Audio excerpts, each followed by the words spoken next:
More than 20 years after the U.S. said it eradicated the measles, an outbreak of the disease is slowly spreading. This week, Colorado reported its first case of measles in a patient who didn't travel outside of the country. Nationwide, there are more than 700 cases.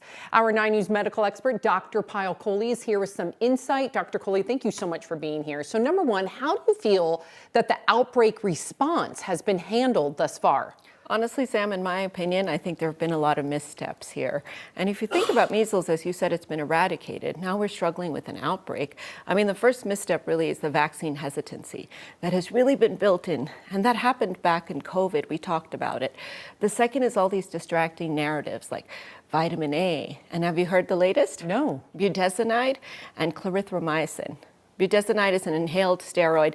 Clarithromycin is an oral antibiotic, which have no efficacy against measles or the secondary infections, and that's what we're focusing on. I really feel the administration has been underplaying the outbreak, and this has weakened trust in the medical institutions like the CDC and the FDA. So all of that put together, people are really sort of left scratching their heads, now even wondering, even though RFK Jr. is saying, go get the vaccine, if they should listen, if it's safe, if they really ought to take it. Does this give you hesitancy, not to use that word, but in how this administration will handle future outbreaks or any sort of, I mean, I don't even want to say it out loud, but a future pandemic? Yeah, I mean, this should not have happened. We have an efficacious vaccine, and we have really good evidence as how to control this. And so the fact that this has happened makes me worried that we're being reactive, not proactive. We're waiting for the horse to get out of the barn and then reacting to it. And what really makes me worried is that the politics and the medicine have gotten so intertwined that we almost can't separate them now.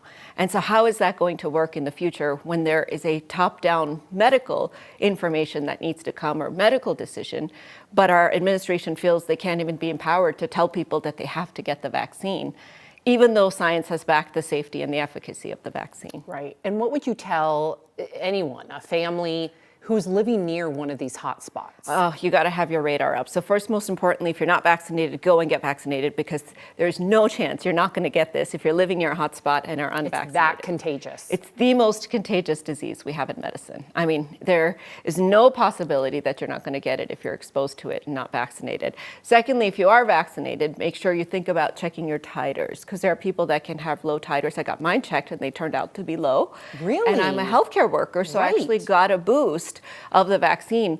And I had never thought about it all these years because I've never seen a case of measles. Right. But now, obviously, we're all potentially going to be exposed. Try to avoid public gatherings because, again, of that contagiousness. It can linger in the air even after people have left. So it's a little different than COVID because it's airborne. It lingers in the air. It can get through the ventilation system and such. But really do your best to protect yourself. And if someone is sick, isolate them and stay away. Great information, Dr. Kohli. I want to talk to you about, we've all heard the campaign, Make America Healthy Again, right? Let me talk to you about some of the things that they have pushed back on. And some of them I agree with. Ultra-processed foods. They've also pushed to ban fluoride in drinking water, which you and I talked about, and pushed back on vaccine requirements, which we also talked about on the show. Why do you think public opinion is moving in this direction as opposed to in previous years? I mean, I think the slogan, Make America Healthy Again, suggests that we're not healthy, which I think is a bad place to start. But it also worries me that you're muddling the science with the misinformation. So certainly I agree 100% ultra-processed foods. We consume way too much. Science tells us it causes cancer and heart disease. We have to stop.